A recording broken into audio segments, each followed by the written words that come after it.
Actually, we were just thinking about it, and considering that the oceans are definitely larger than the land on Earth, shouldn't our planet be called Sea Sphere rather than Earth? Hello everyone!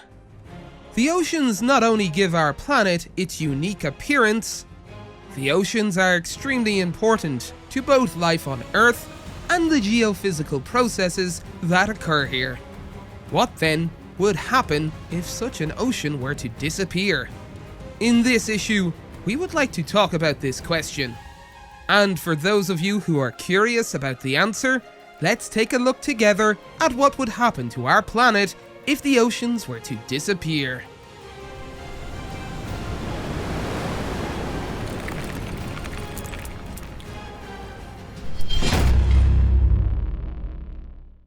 Is it really possible for the oceans to dry up? If highly evolved aliens were to take video of the Earth over millions of years, and fast forward enough to see thousands of years in just a few seconds, they would notice that the continents on Earth have changed shape like clouds in the sky. Earth's continents have been constantly changing since they took their current shape.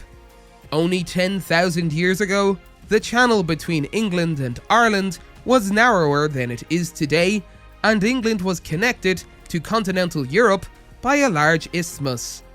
The Baltic Sea did not exist then either.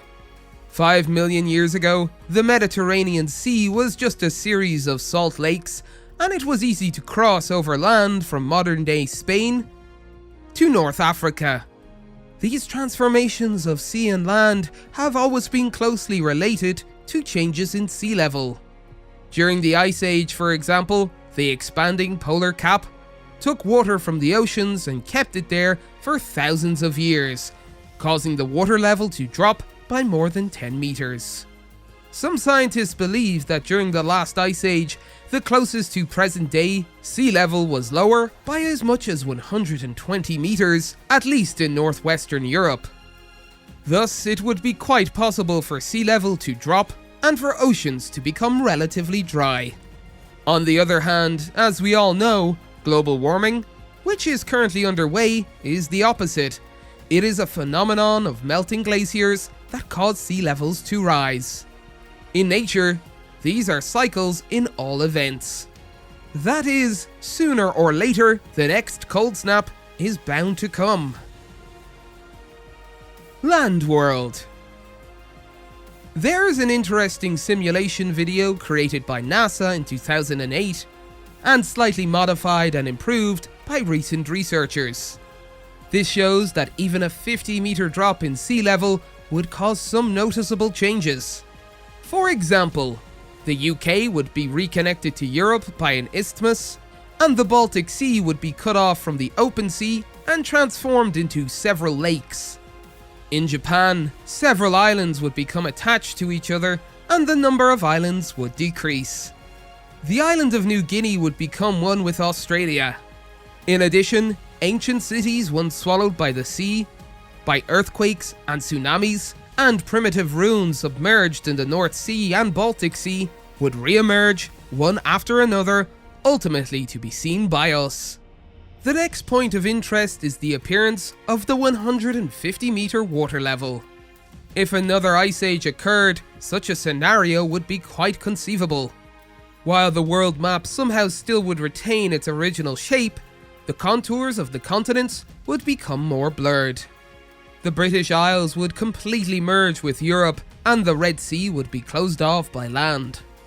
Japan would become a single connected landmass, and it would be possible to walk to Korea. The Bering Strait would dry up, and a land bridge would appear connecting Eurasia and North America. Many new islands would appear in the sea, while Java, Kalimantan, Sulawesi, and Sumatra would merge with Southeast Asia, and the Indonesian archipelago would disappear. Canadian Arctic islands would also disappear. Water level minus 500 meters. You would see how Australia is expanding at once. The Mediterranean Sea would begin to dry up around minus 300 meters, and by the time it reaches 500 meters, it would split into two large lakes, and an isthmus connecting Sicily and Tunisia would appear. At the same time, the Canadian Arctic islands would disappear, and Greenland would be transformed into a peninsula. And Japan would become an isthmus, separating the Pacific Ocean from a lake that was once the Sea of Japan. At about 1200 meters, Europe would become one with Greenland, which would have already been part of the North American continent. Multiple lakes would be formed in the Gulf of Mexico and the Caribbean Sea. There would thus be only 3 continents on the Earth: America, Eurasia, Africa, and Antarctica and Australia. When the water level reaches about minus 3,000 meters, chain-like ranges of elongated islands would appear on the map. These are exposed ocean ridges, which are mountain ranges in the ocean. The Pacific Ocean would be surrounded by land between 3,370 and 3,500 meters. The Arctic Ocean would disappear long before that point. The Atlantic and Indian Oceans would begin to dry up rapidly, breaking up into several large oceans. At 4,000 meters, the spacious oceans would become smaller oceans, cut off from each other. On the other hand, virtually all of the land would merge. And when it gets down to 5,000 meters, there would be almost no water on the surface of the planet. Only a few inland seas would remain, the largest of which would be in what was once part of the North Pacific. But even that would disappear as sea level drops another 1,000 meters. We can look at the rest of the story, but from this point on, there would be no more interesting changes. Because the remaining water in the former Mariana Trench would simply diminish. Earth would become a deserted, bleak planet, with dismal sand plains covering most of its surface, with the bones and other debris of marine life lying everywhere. And above the plains, there would be a somber expanse of once continental plateaus.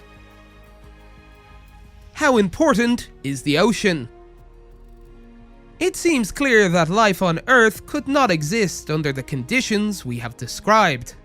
But fortunately, we need not fear such a fate for the time being. If by some chance all the oceans were to evaporate, they would be enveloped in a cloud of vapor like Venus for a while, but then the surface would receive a great deal of rain and the water world would recover. At this point, the only situation in which the disappearance of the oceans could actually occur is if the Earth suddenly loses its magnetic field and atmosphere at the same time. On Mars, which once had oceans, the atmosphere has actually been stolen by some cataclysmic event, such as a collision with a large celestial body. When the atmospheric pressure drops, the oceans would begin to boil even at room temperature and spread into the atmosphere as clouds of water vapor. And if there was no magnetic field at that time, it would not be able to prevent solar radiation from falling to the Earth, and the vapor would quickly dissipate due to sunlight. Whatever form it takes, the disappearance of the oceans would forever alter the Earth's environment. Plate movement would cease. The geophysical and geochemical cycles that have been repeated for millions of years would be interrupted. The composition of the atmosphere would change dramatically, and volcanic eruptions and earthquakes would cease to occur. Our planet would, in a relatively short period of time, be transformed into a dead desert with no tectonic activity similar to that of Mars. And most frightening of all, the situations we have seen so far will really happen in the very distant future, albeit with slightly different scenarios. The oceans would gradually evaporate as a result of increased solar activity. Earth's magnetic field would also gradually weaken and eventually disappear altogether. The Earth would first become a humid greenhouse, and then, after a short time, the atmosphere would be lost altogether. Then it would be burned by the relentless rays of the old star called the Sun, leaving only a lifeless, bare sphere with no place to escape. This is so far removed from today's reality that it may be hard to believe, but in about 1 billion years, this will actually happen. This is where we would like to end today's video. Thank you for watching. We hope you all enjoyed it. To reassure you, the eschatological images we have presented today do not pose an immediate threat to our lives, so please remain calm and enjoy your days. We would just like to remind you that life on our planet is very fragile, and that is why we must take good care of it. Then, please don't forget to subscribe to our channel, give us a high rating, and share our videos on your social networking sites. We are also looking forward to hearing your comments on our videos. We look forward to seeing you next time. Bye!